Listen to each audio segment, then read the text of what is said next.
আমার চাওয়াটা আসলে মনে হয় একটু বেশি ছিল, তাই না? আসলেই যদি চাওয়াটা বেশি না হবে তাহলে আমি এত কষ্ট কেন পাবো? আমি হয়তো অনেক বেশি কিছু চাই পেয়েছিলাম তোমার কাছে, তাই না? আমি জাস্ট তোমার বলছিলাম যে এখনকার এই যুগে মানুষ ছাইরা যাইতে একটা সেকেন্ড সময় নেয় না, মানুষকে ভুলতে একটা দিনে বেশি সময় লাগে না। কিন্তু আমি তো চাইছিলাম যে তুমি সারা জীবন আমার পাশে থাকো, সারা জীবন আমার কাছে থাকো। হয়তো আমার এই চাওয়াটাই সব থেকে বড় ভুল হয়েছে, তাই না?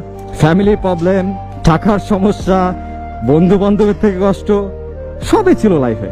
আমি জাস্ট একটা পার্সনের মুখের দিকে তাকাইছিলাম যে এই মানুষটা হয়তো আমার জীবনে কষ্ট দেবে না। বাট আসলে আমি ভুল। আমি তোমার সব থেকে বেশি ভালোবাসা সব থেকে বড় ভুলটাই করছি, বিশ্বাস করো। আমি আমার নিজের জীবনের থেকে তোমার বেশি ভালোবাসি, আর এটা তো আরো বড় ভুল।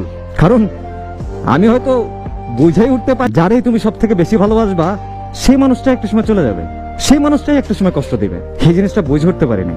আর তাই তো জীবনের সব থেকে বড় কষ্টটা তোমার কাছ থেকে আমি পাইছি, যারে আমি জীবনের থেকে বেশি ভালোবাসছি। এইসব জিনিস আসলে আফসোস লাগে অনেক, যে তোমার কাছ থেকে আমি এটা পাবো, এটা কখনো আমি আশা করিনি। আমি কখনো অন্তত ভাবি নাই যে তুমি আমার মাঝপথে রেখে চলে যাবা। আমার থেকে অন্য কাউকে তোমার ভালো লাগবে, আমার থেকে অন্য কারো টাকা পয়সা তোমার কাছে আমার থেকেও বেশি মূল্যবান মনে হয়ে যাবে। আমি এটা কখনোই ভাবিনি।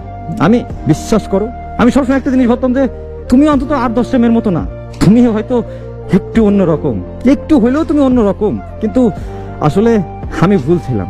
আমার এই বিশ্বাসটা আসলেই ভুল, আর তোমাকে এই বিশ্বাস করাটা আমার সব থেকে বড় ভুল। যেখানে থাকো, যেভাবে থাকো, ভালো থাকো, এটাই চাও, আর কোনো কিছু নাই। জীবনের একটা পর্যায়ে যায়, মানে আমাদের বয়সের ছেলে মেয়েদের অনেক কিছু হারাতে হয়, এটা স্বাভাবিক, অস্বাভাবিক কিছু না। একটা কথা কি মানেন, এই জিনিসটা চলে যাওয়ার পরেও জীবনে টিকে থাকতে হবে, জীবনে বেঁচে থাকতে হবে। বাবা মার জন্য হোক, আশেপাশের মানুষের জন্য হোক, চলে যাওয়া যাবে না। জীবনে স্ট্রাগল করে যেতে হবে, আর এই কষ্ট মেনে নিয়েই জীবনটাকে চালিয়ে যেতে হবে। এই একটা বুঝ না একটা বয়সের পর চলে আসে, যেমন 23, 24, 25-এর পরে এই বুঝটা সবার ভিতরেই মোটামুটি চলে আসে। ছেলে হোক মেয়ে হোক, সবার ভিতরে আসে। আমরা দিন শেষে হিসাব করে দেখেন যে আমরা কেউই ভালো নাই, অন্তত এই ভালোবাসা আসলেই কেউ ভালো নাই কোথাও।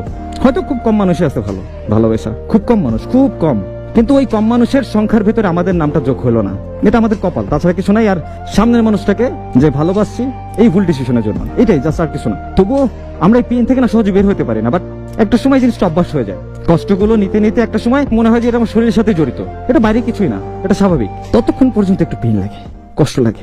ভালোবাসার মানুষকে হারাই ফেলার আফসোস সারা জীবনেও শেষ হয় না। আর প্রচন্ড পরিমাণে ভালোবাসা মানুষগুলো আসলে শেষ অব্দি পাশে থাকতে পারে না, কোনো না কোনো ওয়েতে সে চলে যাবে। ভাইকে বলতেছি, মন খারাপ করা কিছুই নেই, যেহেতু বয়সটাই এখন বুঝে নেওয়ার, বুঝে নিতে শিখুন, জীবনটা সুন্দর।